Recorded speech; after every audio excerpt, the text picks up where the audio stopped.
പ്രണയബന്ധങ്ങളുടെ പേരിലേറെ cyber ആക്രമണം നേരിടേണ്ടി വന്ന ആളാണ് സംഗീത സംവിധായകൻ ഗോപി സുന്ദർ. ഇപ്പോഴിതാ തനിക്കെതിരെയുള്ള കടന്നാക്രമണങ്ങൾക്ക് മറുപടി എത്തിയിരിക്കുകയാണ് ഗോപി സുന്ദർ.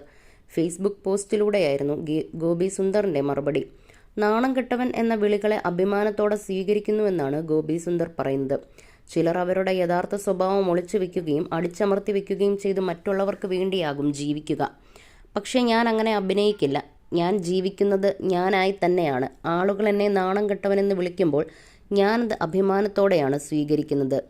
ആദമിൻ്റെയും ഹവ്വയുടെയും കഥയിൽ അവരുടെ അനുസരണക്കേടാണ് നാണത്തിലേക്കും ഒളിച്ചിരിക്കുന്നതിലേക്കും നയിച്ചത്.